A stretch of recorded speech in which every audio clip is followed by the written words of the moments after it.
Da Fresh Morning.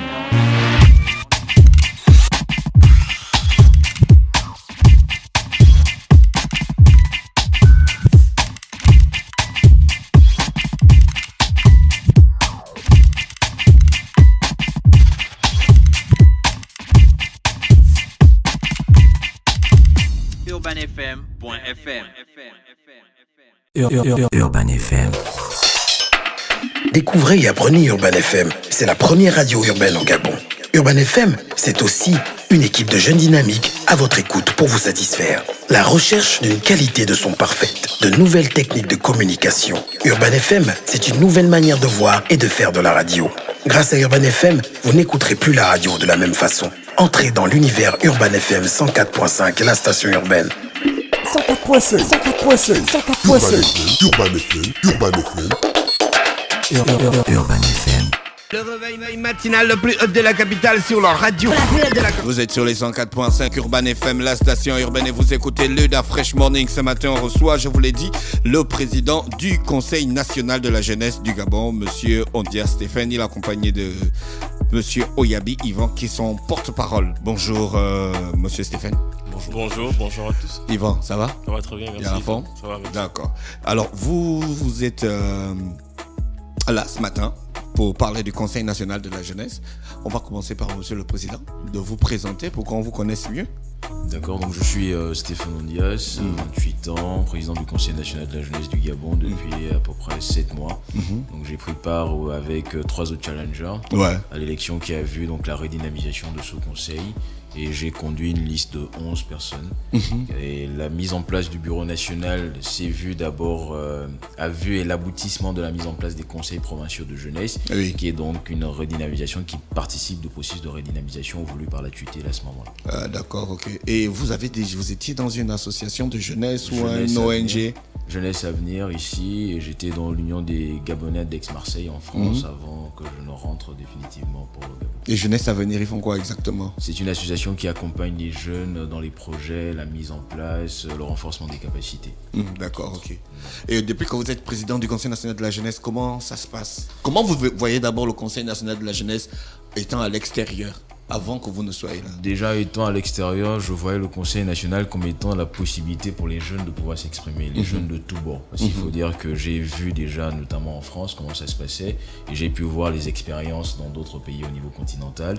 Et donc je me suis dit que lorsque l'occasion se présenterait, moi aussi je pourrais apporter cette expérience au niveau de mon pays. Donc c'est une plateforme qui permet aux jeunes de s'exprimer, d'exposer leurs problématiques, de les porter au niveau des autorités, et qui accompagne aussi les autorités à mettre en place des politiques publiques en faveur de la jeunesse. C'était ma vision du Conseil national de la jeunesse, et elle cadrait parfaitement avec les objectifs assignés à cette plateforme-là. Et depuis que vous êtes président, comment ça se passe? Est-ce que c'est différent de ce que vous aviez dans la tête? Différent dans la mesure où l'accompagnement voulu, souhaité par les autorités pour une plateforme comme celle-là, qui est une plateforme gouvernementale, n'est pas encore à son paroxysme. Nous devons batailler pour qu'au niveau de notre pays, elle atteigne le pic, en tout cas qu'elle soit institution, parce qu'aujourd'hui malheureusement, elle n'a qu'un statut d'association. Nous allons nous battre, et l'équipe avant nous s'était déjà engagée dans cette bataille, pour qu'au moins au terme de notre mandat, le conseil soit véritablement cette plateforme qui est la valeur et qui porte le poids de la jeunesse, et dont les revendications seront entendues au plus haut niveau. Vous êtes allé dans un autre pays et puis vous avez vu que le Conseil national de la jeunesse était une institution. C'est pareil partout. C'est un organe du ministère de la jeunesse. Peut-être pas institution, mais disons que le statut est différent. Le statut est différent, et la place donnée au conseil est beaucoup plus importante que celle qu'on peut rencontrer dans notre pays. Le statut d'association est beaucoup plus volatile. Dans d'autres pays, c'est parfois un décret présidentiel qui protège donc cet organe-là des aléas de changement, ou des aléas qui peuvent intervenir par rapport au gré de la volonté de certaines autorités. Au Sénégal, par exemple, c'est une plateforme qui est ancrée dans l'organe administratif au niveau de la jeunesse, et qui représente valablement cette jeunesse. Au Cameroun, à côté aussi, c'est le cas. Et récemment, encore en Centrafrique, où il y a eu un forum au niveau sous-régional des jeunes dans l'engagement auprès des autorités, pour accompagner les autorités dans la résolution ou trouver des solutions pour résoudre des conflits.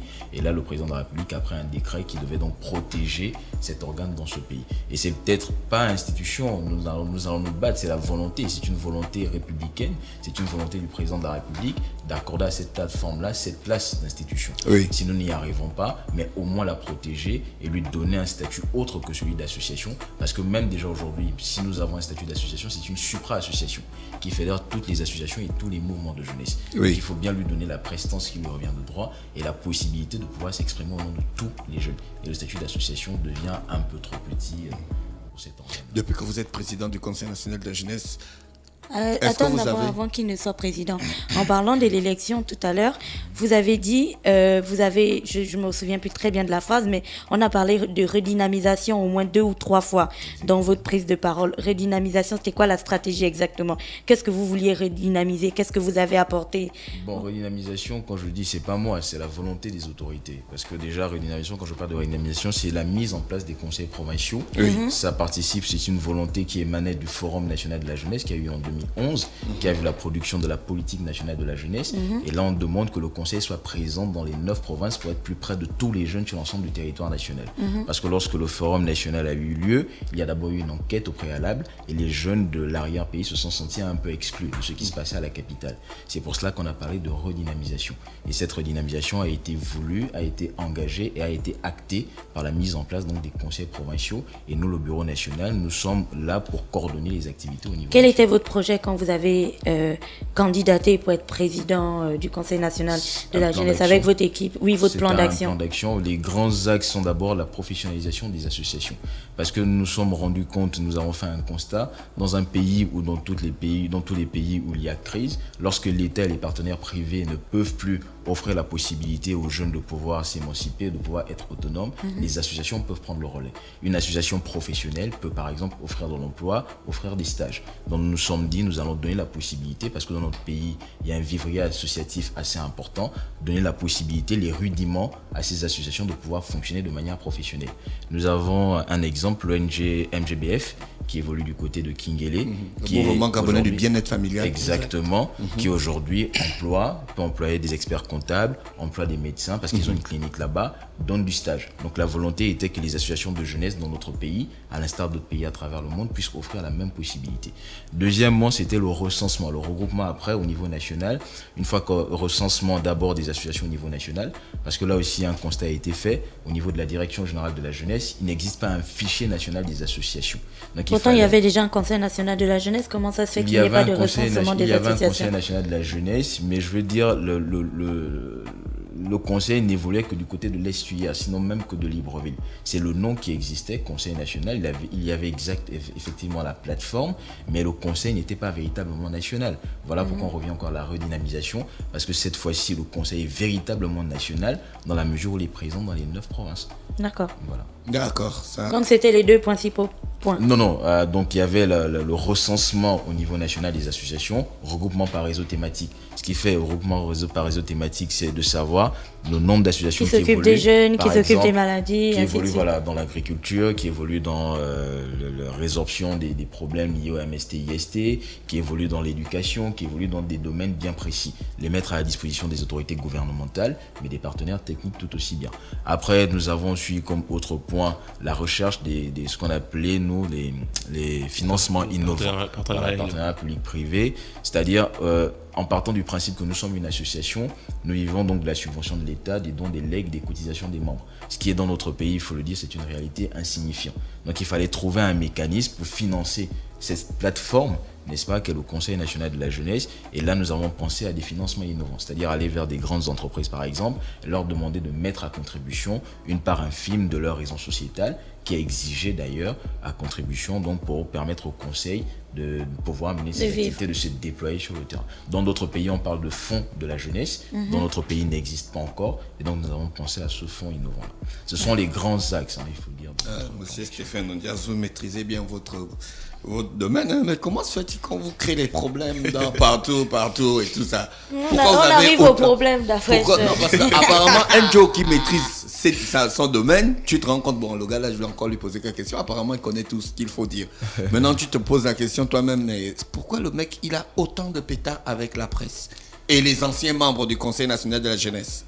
Justement, déjà il faut dire que les problèmes partent d'abord du fait que je suis un peu comme un ovni. Moi, il faut dire, et toute l'équipe qui m'accompagne, c'est-à-dire qu'on était un peu inconnus au Bataclan, je veux dire comme ça, de ce réseau de leaders déjà bien insérés dans la place. Donc lorsque nous sommes arrivés, il faut dire les choses comme elles sont. C'est pas une attaque envers qui que ce soit, mais il faut dire que l'ancien bureau était déjà un peu en bisbille avec la tutelle. Donc ce bureau et ceux qui le plébiscitaient n'ont pas bien vu venir, n'ont pas bien accueilli le processus de l'élection, de remise en cause, et surtout pour quelqu'un qui est arrivé comme un cheveu sur la soupe. Donc ça a donné lieu à beaucoup d'interprétations, un certain nombre d'interprétations. Genre du style que vous avez des liens de parenté avec l'ancien ministre des Sports, Exact. qui vous a parachuté, et que vous êtes un membre du PDG. Voilà, parce que on devait vous mettre là. Voilà, et que être un béni des autorités, etc. J'assume, j'ai été à l'UJPDG, j'ai milité en France, mais ça remonte. Et comme les statuts ne disent pas qu'il ne faut pas être encarté dans un parti, on dit qu'il ne faut pas être un membre actif. Et depuis que je suis rentré, donc depuis un peu plus de 3 ans à peu près, je n'étais plus actif, un membre actif au sein du parti. Donc ça a été juste des interprétations, ça a été des poux qu'il fallait chercher sur la tête pour discréditer le candidat Ondias. Et cette discréditation ne s'est pas faite qu'au niveau national et même au niveau continental. Parce que malheureusement, le conseil a été pris comme la chasse gardée de certains leaders, de certains jeunes, comme étant la vache à lait. Et il ne fallait pas perdre cette vache à lait-là. Mais est-ce que vous ne pensez pas, au-delà de ça, du fait que les gens laissent éclater peut-être leur ego, tu vois? J'aime voir Gina quand elle est convaincue. Non, là c'est une question sérieuse. 7 mois plus tard, parce que ça fait 7 mois, est-ce que vous avez quelque chose une chose sur laquelle les gens peuvent essayer de juger en fait le conseil? Parce que si les jeunes aujourd'hui, on laisse l'ancien bureau, on laisse les gens et tout ça, on parle des jeunes qui écrivent tout simplement sur Facebook que le conseil ne sert à rien 7 mois plus tard. Et vous avez oublié le drapeau du Gabon en Russie. Ah, on arrive à la Russie, j'ai la page, j'ai déjà l'union qui est ouverte là. 7 mois plus tard, qu'est-ce que vous leur répondez? Qu'est-ce que vous avez fait pendant 7 mois? Parce que tout ce que le président a dit, non mais c'est parfait, hein. Vous allez chercher des financements innovants, vous allez faire ça, mais tout ça, c'est parfait. Sauf que tout ça, c'est théorique, c'était écrit, c'était votre plan d'action. Après 7 mois, où est-ce qu'on en est? Bon, 7 mois plus tard, et je donnerai la possibilité au porte-parole de renchérir, 7 mois plus tard aujourd'hui, il faut déjà qu'on évite un certain amalgame. Le Conseil national, c'est pas seulement le bureau national présent au Bas-de-Guégué à Libreville. Le Conseil national, comme je l'ai dit tout à l'heure, c'est 9 provinces aujourd'hui. Il y a des actions qui sont menées à l'intérieur du pays parce qu'il faut que le bureau national, le bureau du Conseil, évolue maintenant en coordonnateur. Nous avons un Conseil de la jeunesse. Qui met en avant les actions de l'intérieur du pays? Les conseils, des bureaux des conseils provinciaux de jeunesse. Et il y a des actions qui ont été menées. Nous avons par exemple au niveau de la Nyanga, la journée de la jeunesse ninoise qui a été organisée, et c'est l'un des premiers conseils à mettre en place des conseils départementaux. Nous avons au niveau de l'Estuaire un festival de la jeunesse qui a été organisé du côté de Vando, auquel nous avons pris part. Nous avons le conseil provincial de la jeunesse du Haut-Ogooué qui est en train de mener une action que nous allons essayer d'étendre au niveau national, agir pour tous, mener des actions concrètes, recenser des dons pour aller donner à nos petits frères comme ça qui apprennent dans les lycées et collèges. Nous, au niveau comme je disais, du bureau national, ce que nous faisons aujourd'hui, c'est mettre en place les politiques pour emmener les partenaires tant gouvernementaux que les agences du système des Nations Unies à nous redonner la crédibilité nécessaire pour pouvoir agir sur le terrain. Et nous avons dit une chose pendant notre élection et c'est ce que nous continuons à défendre aujourd'hui. Il ne s'agit plus pour nous d'aller sur le terrain et de mener une action qui sera, si je puis me permettre, un feu follet. Il faut qu'une action menée aujourd'hui puisse avoir de l'impact sur le terrain et puisse être, j'ai envie de dire, puisse être pérenne. Mais comment vous pouvez mener ces actions-là? Vous avez un loyer impayé, voilà, vous avez des ordinateurs qui ont disparu, vous n'avez plus l'électricité. Comment vous faites pour fonctionner? Vous voyez bien qu'on a tout ce chapelet de problèmes qu'il faut résoudre, que nous avons trouvé, et nous avons fait le choix d'être une jeunesse responsable, de ne pas nous épandre sur les réseaux sociaux, aller attaquer l'ancien bureau, aller attaquer, nous allons dire, nous allons nous battre. Parce que lorsque nous sommes arrivés, nous avons vu des partenaires, comme je disais, tant gouvernementaux que techniques, qui nous ont dit vous avez un souci de crédibilité. Il faudra retrouver la crédibilité auprès de nous et nous allons d'abord vous observer. Et donc nous avons préféré mettre la main à la pâte, élaborer des projets, faire, j'ai envie de dire, faire profil bas, d'accord, pour retrouver d'abord cette crédibilité, tout en les côtoyant, tout en allant vers eux, proposer notre plan d'action, défendre ce plan d'action et défendre la vision que nous avons pour la jeunesse. Mais même là, cette vision a été mal comprise parce que malheureusement, nous avons certains leaders qui, au lieu de regarder la lune, regardent au doigt qui montre la lune et qui vont, n'est-ce pas, entraîner d'autres jeunes qui ne comprennent pas forcément et qui n'ont pas leur niveau de compréhension dans ce que je vais dire qui est totalement inconcevable. Voilà, on a voulu faire tout un tapage, ils ne rencontrent que les ministres, ils ne rencontrent que, mais qui va nous accompagner sur le terrain avec ces problématiques? Le loyer du Conseil national de la jeunesse, c'est l'État qui le paye, à travers la tutelle, à travers la direction générale de la jeunesse. Si on ne va pas les rencontrer, comment on fait pour financer? Le matériel dans d'autres CNJ à travers le continent, c'est les partenaires qui le fournissent. Si on ne va pas les rencontrer, comment on fait pour avoir le matériel? Aujourd'hui, on peut mener une action, on dit on va voir les jeunes de Kingele, on loue une tente, on s'assoit, on discute du Kobolo par exemple, parce qu'on nous a attaqué là-dessus. Et là, les retombées, les répercussions demain, c'est quoi? Si on n'est plus capable de mener cette action une semaine plus tard, un mois plus tard, et si sur les 3 ans, c'est en une seule fois. Les gens posent des questions parce qu'à chaque fois qu'on vous voit en photo, vous faites les barbecues, vous faites... vous dansez... Justement, Dafresh, monsieur le porte-parole, il parle des actions qu'il y a dans les conseils provinciaux. Comment ça se fait qu'on ne sache rien de ce qui se passe là-bas? Pourtant, en fait, étant donné que c'est vous qui êtes au bas de Guégué, c'est vous qui êtes à Libreville, la centrale, vous pouvez, en fait, prendre toutes ces informations et les divulguer sur votre page qui est beaucoup plus dynamique que celle des conseils provinciaux. Comment ça se fait qu'aujourd'hui, il n'y ait pas ces informations? Là, on retrouve des informations. On ne va pas en parler, mais bon, ceux qui veulent aller sur Facebook, je ne parle pas des infos de ce dernier mois, parce qu'il a été un peu chaud, donc vous avez beaucoup bougé à la télé et tout ça. Je parle des autres. Comment vous justifiez ça? Bon, je crois que dans toute organisation, il y a des choses à parfaire. Nous n'avons pas la prétention ici de dire que depuis 7 mois, tout s'est bien passé, ou tout ce que nous avons pris comme initiative a rencontré du succès. Donc nous faisons notre mea culpa. Clairement, il y a une communication. Vous avez vu que c'était un jeu d'enfant? Non, surtout pas. On vous attendait, les gars, je crois même qu'on a été un peu trop près. On a été vraiment visionnaire, en avance sur beaucoup de choses. Mais il y a une base. Il y a une base clairement à assainir. Il y a une base à restructurer. Qui a décidé d'avoir cette attitude-là, de ne pas se limiter à ce qui s'est passé avec l'ancien conseil? Parce que les gars, ils vous ont sérieusement attaqué. Qui a décidé de garder le silence et de passer à autre chose? C'est le président? Non, je crois que on a voulu agir avec sagesse et patience. Responsabilité, comme donc quand tu te vois, tu vois que tu es sage.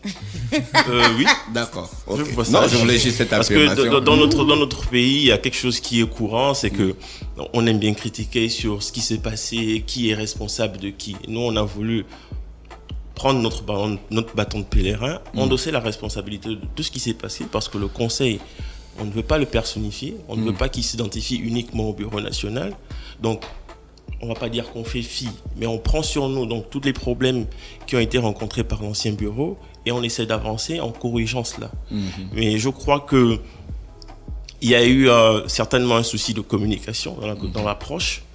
On doit pouvoir renforcer cela, mais également dynamiser la relation que nous avons avec les autres conseils provinciaux de façon à mutualiser les efforts et que l'impact soit beaucoup plus conséquent. Donc il y a beaucoup de choses qu'il y a à réparer, mais ce n'est pas une erreur de casting comme on le laisse prétendre, ou une erreur de jeunesse et tout le reste. Non, je crois que nous avons la vision, nous avons la volonté de bien faire, et nous avons les armes pour pouvoir le faire. D'accord. Gina, qu'est-ce que Makaya a dit concrètement? Roulement de tambour, on arrive à Makaya. Alors, Makaya, tu sais, pour ceux qui ne savent pas, Makaya, c'est la petite... Non, tout le monde sait. Le petit brief en rose qu'il y a sur l'Union, et on ne sait pas trop qui l'écrit, mais bon, c'est une sorte de... Chronique. De chronique, voilà, de chronique sur un thème que le rédacteur choisit toujours. Donc, l'Union du 25 octobre, Makaya commençait sa chronique comme ça. Qu'est-ce que le Conseil national de la jeunesse du Gabon est donc allé beaucoup d'étoiles, au 19e Festival mondial de la jeunesse et de l'étudiant en Russie. Accompagner les autres, faire de la figuration ou du tourisme. Le président est là, il va nous répondre. D'accord, très bien. Déjà, il faut dire que le 19e festival des jeunes et de l'étudiant est un événement mondial qui a lieu tous les 4 ans. Cette année, donc, il s'est déroulé à Sotchi en Russie et c'est près de 27 000 jeunes qui ont pris part. Wow. Déjà, il faut dire, oui, c'est une organisation qui est organisée par les conseils nationaux de jeunesse à travers le monde, mutualisée au sein d'une organisation. Alors, déjà, il faut dire que cet article de Makaya n'est pas faux en soi et je pense que c'est plutôt à notre avantage d'interpeller les gouvernants. Parce que comme je l'ai dit, le conseil aujourd'hui ne doit plus être juste un accompagnateur, mais plutôt aider celui qui est là pour aider les gouvernants à prendre des décisions. Dans cette organisation du déplacement de Sotchi en Russie, le conseil n'a pas suffisamment été associé au niveau de la sélection des jeunes, au niveau de l'organisation. Tout s'est passé à un niveau hiérarchique un peu plus élevé et c'est ce que nous reprochons encore aujourd'hui. Nous sommes allés en Russie, la sélection des jeunes qui a pris part à ce festival n'a pas été faite par le conseil, où le conseil n'a pas été associé. Et même les éléments qui devaient constituer, n'est-ce pas, la représentativité du Gabon n'ont pas été... Non, monsieur le président, là on va dans la langue de bois. Là. Non, c'est pas la langue de bois. On ne dit pas les choses exactement. Donc il y a des gens qui gèrent. Combien de personnes, voilà, combien de personnes exactement sont parties en Russie? Je vais pas dire, c'est pas des mains noires. Le Gabon a reçu son invitation bien avant notre élection. Combien de temps avant? D'accord. Un an avant. Depuis octobre 2016. D'accord. Voilà, donc notre élection, notre bureau a été mis en place en avril 2017. Nous avons été informés et le travail a été fait, comme je dis, un peu plus haut. Parce que l'administration, comme vous savez, elle est continue. Nous sommes arrivés, nous avons été informés, mais nous ne savions pas quels étaient les contours. Donc certainement, comme je dis, à un niveau hiérarchique plus élevé, on s'est dit, la machine est déjà lancée, on va essayer de voir comment on continue. On va associer le conseil, parce que c'est d'abord et avant tout un événement qui concerne les jeunes et qui est piloté par les conseils nationaux de jeunesse. D'accord. Combien de Gabonais y avait-il en Russie? Il y avait à peu près 21 Gabonais. Combien de membres du conseil? 2 membres du conseil. 21 Gabonais. Donc on enlève les 2 membres du conseil, il en reste 19. Qui constituait 3 ou 4 responsables administratifs, donc des ministères conjoints de la jeunesse et de la culture. Parce que c'est finalement le ministère de la Culture qui a sélectionné les jeunes qui devaient prendre part au festival. D'accord, donc 4 responsables administratifs, il nous reste donc 15 jeunes qui sont partis. Exactement. Quand vous êtes arrivé en Russie et que vous avez vu les autres 20 000 ou 25 000 ou 27 000 autres jeunes qui étaient là-bas, pour vous, quels devaient être les critères de sélection des jeunes qui devaient représenter le Gabon? Parce qu'après, Makaya parle d'un drapeau qui n'existait même pas, qui n'était pas là-bas. Comme je l'ai dit, objectivement, si on parle de critères, dans tous les domaines, on a la pratique, la théorie. Ces jeunes qui sont partis n'ont pas démérité. Chacun d'entre eux était talentueux dans son domaine. D'ailleurs, moi, j'ai fait la connaissance. Il y avait quel domaine? Il y avait des danseurs, il y avait des chanteurs, si je peux le dire comme ça. Il y avait des jeunes qui font du théâtre. J'ai fait la connaissance d'un jeune Jaroul, qui a d'ailleurs évolué pendant un peu plus de 3 ans en France, qui est très talentueux et qui a ému le public présent là-bas. Mais comme je dis, l'objectif final, quand on est arrivé, était d'avoir des jeunes qui évoluent dans ces domaines et qui puissent en parler. D'accord, parce que l'objectif était de comparer au sein des ateliers les différentes expériences dans les pays respectifs, donc des jeunes qui étaient présents là-bas. On est allé avec des jeunes praticiens dans leur domaine et qui étaient talentueux, donc ils n'ont pas forcément démérité. Maintenant, le problème ou le souci qui s'est posé, c'était certainement au niveau de la compréhension de notre prestation au niveau de ce festival. Voilà. Ok. Non. J'ai encore une question. Oui, on doit arriver à la question de ce festival. Parce qu'il faut éclaircir les choses. On parle d'un stand du Gabon que l'on cherchait. On parle d'une délégation du Gabon qui n'était pas reconnaissable du tout parmi toutes les personnes qu'il y avait parce qu'elle n'avait aucun signe distinctif, notamment le drapeau.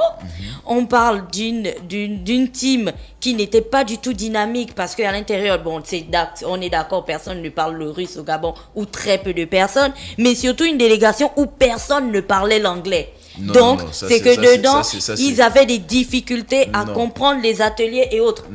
Non, déjà, ne pas parler anglais, c'est une extrapolation de notre cher aîné Makaya. Non, déjà, il faut dire que la majorité des ateliers se déroulaient en langue russe. D'accord. Pour ce qui est de l'anglais, il y avait quand même là des intelligences capables, ne se fût-ce que moi. J'ai quand même appris un peu l'anglais à l'école. D'accord. Voilà, ne se fût-ce que ça. Non, je pense qu'au-delà de tout, comme je disais, cet article de Makaya nous sert plutôt qu'il ne nous dessert. L'objectif était d'interpeller les autorités. Nous n'avons pas été suffisamment associés. Pour un événement comme celui-là, je vous parle de 27 000 jeunes arrivant en Russie, qui a été coordonné par le Conseil national de la jeunesse là-bas. Et c'était ici de dénoncer, en fait, pourquoi est-ce que le Conseil n'a pas suffisamment été associé pour un événement qui concerne la jeunesse. Et si ça a été fait pour ce festival, c'est fait pour combien d'autres événements qui concernent la jeunesse, ne se fût-ce qu'au niveau national. Et si nous avions été associés, peut-être que de meilleures dispositions auraient été prises parce que nous aurions apporté une vision, une visibilité de jeunes. Ça a été organisé par nos aînés, je vais le dire comme ça, nos aînés qui n'ont pas forcément le sens du détail que nous aurions pu apporter nous. Ne se fût-ce que le drapeau, comme on a pu le dire ici, des éléments d'identification, là où d'autres ont apporté des pins qui se vendaient d'ailleurs. Le drapeau, y avait-il un drapeau ou Non, pas? non, oui, il y avait un drapeau, mais qui n'était pas, qui ne correspondait pas forcément aux normes de beauté qu'il fallait. En gros, le drapeau ressemblait à quoi? Il était tout petit. Non, il y avait un drapeau de taille moyenne, mais qui ne permettait pas, pour un chauvin comme moi, un patriote comme moi, il n'était pas suffisamment démonstratif. En bon patriote que vous êtes, quand vous-même vous êtes monté dans l'avion, pourquoi vous n'aviez pas un drapeau dans votre sac? Parce que les choses se sont faites un peu de manière précipitée. Comme je le disais, nous aujourd'hui, c'est d'interpeller. Il ne faut pas que ce soit vu comme une indexation des autorités ou des aînés. C'est d'interpeller, de dire, il faut que nous soyons un peu plus associés aux événements. Il faut aussi parfois qu'on nous donne la possibilité de nous préparer un peu plus en amont, pour que nous nous sentions concernés un peu par ce qui va se passer. Monsieur Stéphane Ondias, vous restez avec nous et monsieur Yvan, vous ne bougez pas, on a des exigences commerciales, donc on va faire un tour en publicité et on se retrouve juste derrière. D'accord. Urban FM. Découvrez et apprenez Urban FM. C'est la première radio urbaine au Gabon. Urban FM, c'est aussi une équipe de jeunes dynamiques à votre écoute pour vous satisfaire. La recherche d'une qualité de son parfaite, de nouvelles techniques de communication. Urban FM, c'est une nouvelle manière de voir et de faire de la radio. Grâce à Urban FM, vous n'écouterez plus la radio de la même façon. Entrez dans l'univers Urban FM 104.5, la station urbaine. 104.5, 104.5, 104.5. Urban FM, Urban FM. Urban FM.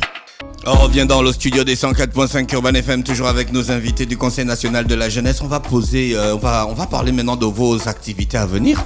Qu'est-ce qui va se faire dans l'immédiat?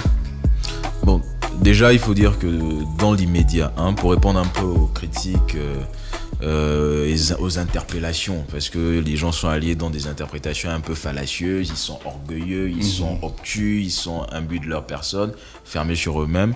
Déjà aujourd'hui, nous avons convié la majorité des leaders jeunes à venir au conseil pour que nous parlions du Conseil national de la jeunesse. Parce que dans notre volonté de redynamisation de cette structure, nous voulons qu'elle soit véritablement l'interlocuteur des autorités et l'interlocuteur des jeunes, dans les deux sens. Donc nous avons invité les jeunes leaders venir au Conseil national de la jeunesse. Nous allons nous asseoir autour de la table, essayer de recenser, de recueillir leurs avis et ce qu'ils veulent. Pourquoi maintenant?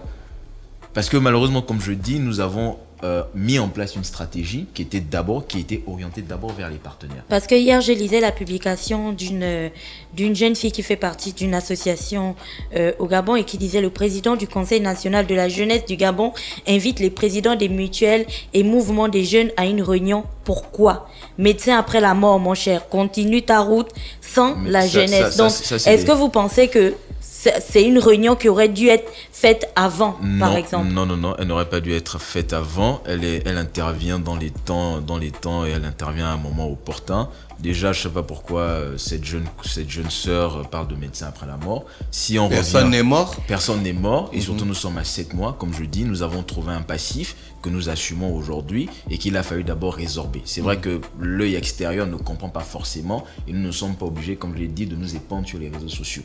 Nous avons mis en place d'abord posé les jalons, la base de ce qu'allait devenir la maison Conseil national de la jeunesse. Une fois que nous estimons aujourd'hui cette base solide, nous invitons maintenant les autres et depuis notre élection, nous avons dit nous allons toujours aller vers ceux qui d'abord nous ont accompagnés et tous les jeunes qui voudront venir travailler avec nous. Mais ces jeunes-là n'ont pas fait l'effort de venir vers nous, pourtant c'est nous la structure et ils auraient dû nous donner le point qui nous revient de droit en disant c'est notre maison, on y va quand on veut, on a voulu que nous allions, que nous appelions, etc. etc. Bon, nous avons dit il n'y a pas de souci et nous avons entamé ce processus, nous les avons appelés. Aujourd'hui nous allons voir s'ils répondent à l'invitation et qu'est-ce qui sortira de ces échanges que nous aurons avec eux. Pour revenir un peu, si elle parle de médecins après la mort, il y a une mesure sur laquelle on n'a pas bien compris la position du conseil. Mais là encore, c'est parce que les gens ont une compréhension parcellaire de l'information.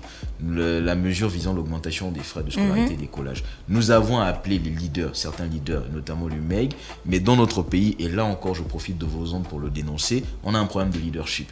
Lorsqu'il s'agit de véritablement parler des problèmes de jeunes, on se dit si on va au conseil, c'est Stéphane Ondias qui sera en haut, si vous me permettez l'expression. Donc chacun veut tirer la corde à soi, Ivan Oyabi va être dans son coin, non, moi je vais m'exprimer tout seul, comme ça au moins si c'est moi qui apporte la solution, c'est moi qui serai vu. Cédric Alogo va vouloir s'exprimer tout seul, nous avons dit venez, on va discuter.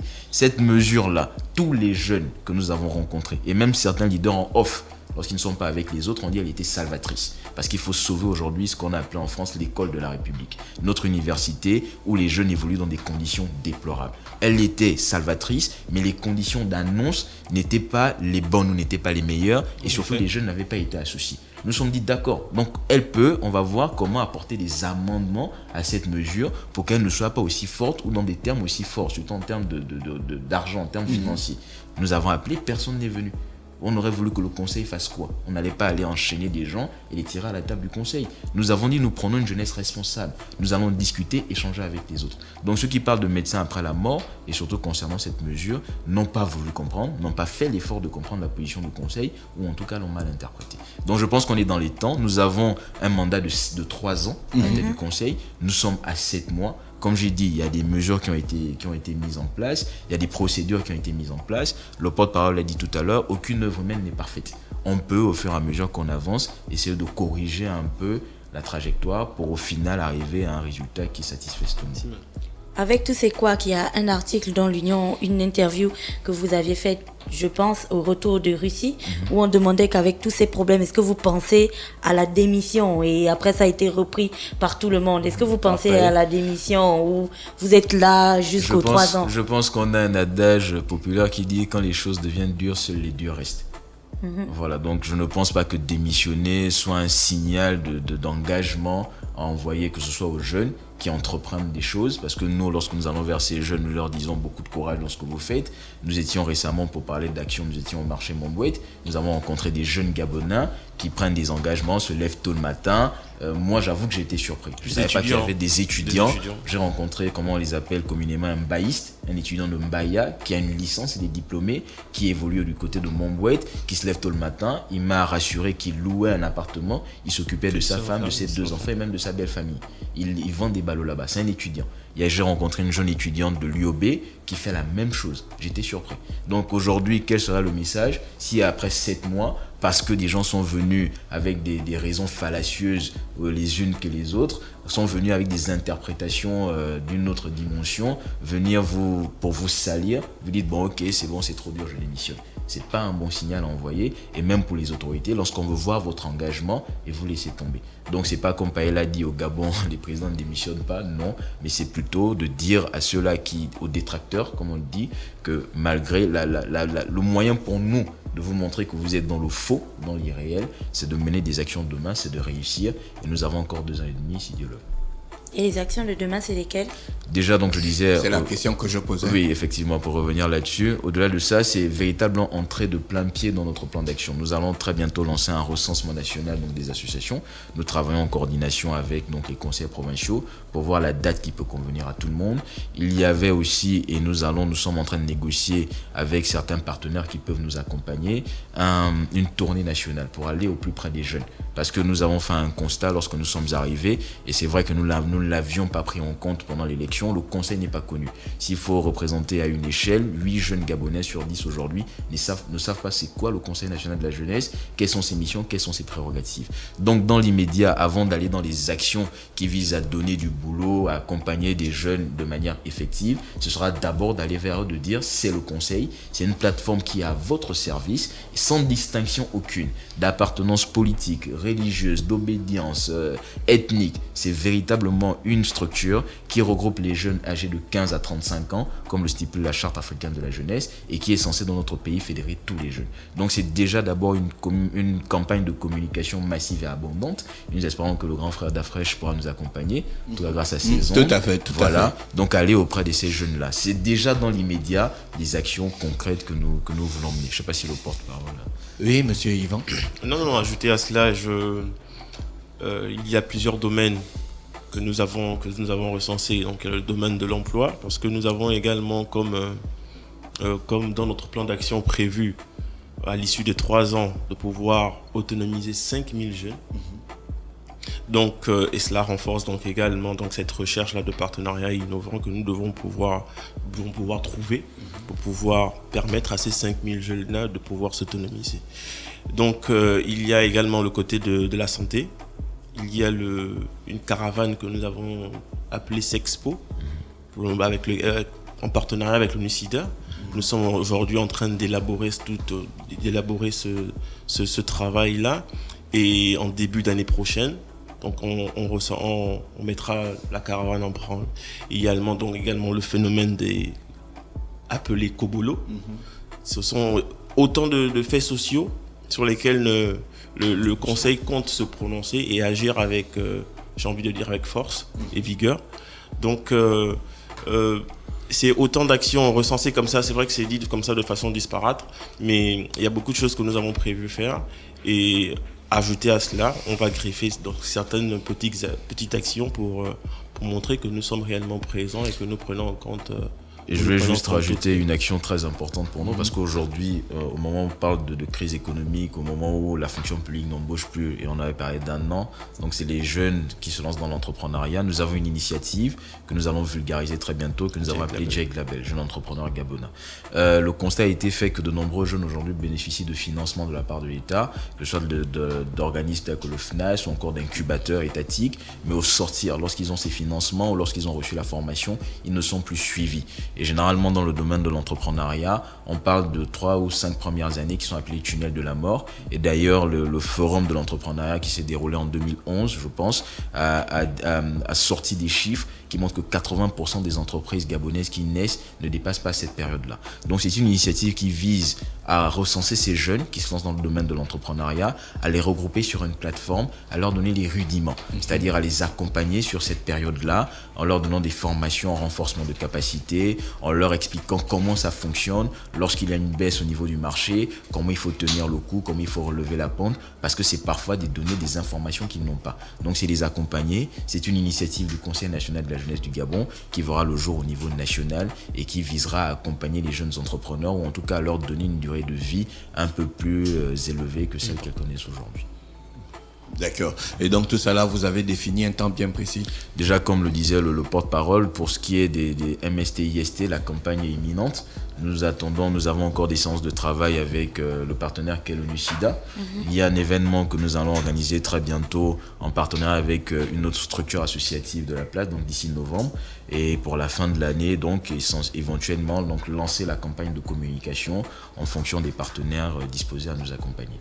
Le ministère de l'Agriculture nous a fait l'honneur de nous solliciter pour l'accompagner pour l'élaboration de la foire agricole qui aura lieu donc en décembre. Donc il faut dire que c'est des activités, parce que ça nécessite, peut-être que dit comme ça, dit en 2-3 secondes, ça, on a l'impression que c'est pas grand-chose, mais ça nécessite quand même, si on veut véritablement montrer que nous sommes des jeunes responsables et engagés, ça nécessite une certaine préparation. Et donc d'ici à la fin de l'année, il ne reste que 2 mois. Est-ce que vous pensez à faire des formations sur la culture associative? C'est vrai qu'il y a beaucoup d'associations au Gabon, mais les jeunes n'ont vraiment pas la culture associative. On fait une association, on a les statuts, et puis on va voir les hommes politiques pour avoir de l'argent pour faire des activités.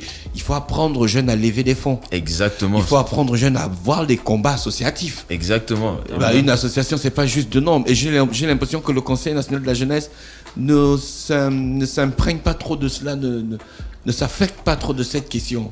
Non, grand frère, justement, voilà pourquoi je vous disais tout à l'heure que dans notre plan d'action, on a mis un point sur la formation, la professionnalisation des associations. Ah oui, c'est leur vrai, donner depuis des le début. rudiments. Voilà. Nous avions déjà eu une séance en renforcement des capacités avec le docteur Delors, qui était un Gabonais qui évolue au niveau du système des Nations Unies. Là aussi, nous avions invité les associations, mais qui n'étaient pas arrivés. Mais nous allons revoir au niveau de la communication, comme l'a dit le porte-parole tout à l'heure, et relancer ces séances de formation. Parce que les partenaires à ce niveau sont prêts à nous accompagner. Mais il faut que là aussi, ces responsables d'associations puissent prendre sur eux le temps de venir, d'écouter, d'apprendre et de mettre en pratique. Et de leur expliquer que quand on fait une association, c'est pas pour être riche. Voilà, c'est pas pour acheter être une riche, grosse voiture et tout ça, c'est pour être au service des gens. Exactement. Et il faut que cette association puisse avoir un impact dans son milieu immédiat. Parce que malheureusement, lorsque nous sommes allés voir les partenaires, j'ai expliqué à Gina tout à l'heure, nombreux de ces partenaires disent que les associations gabonaises sont des associations mallettes.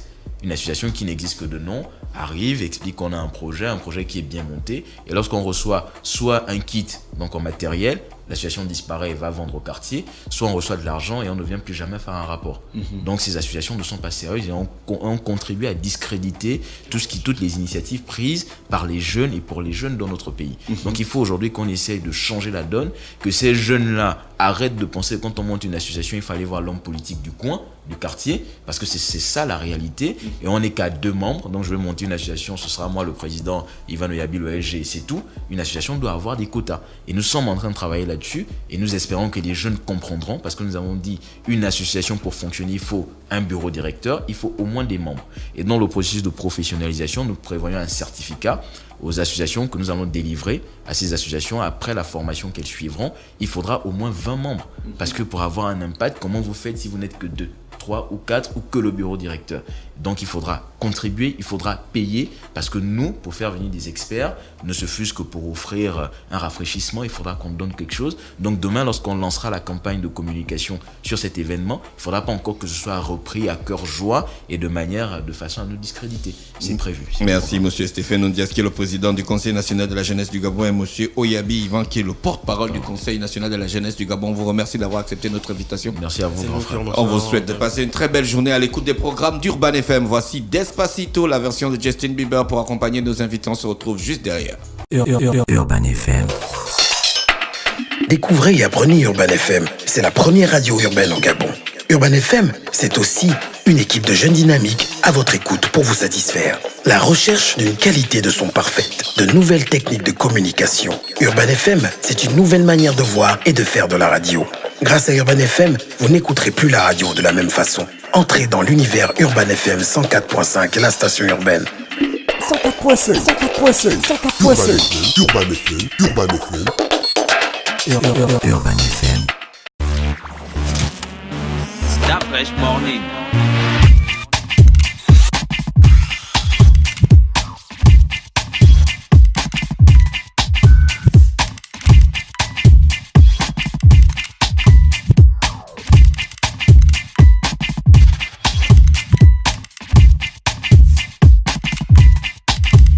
UrbanFM.fm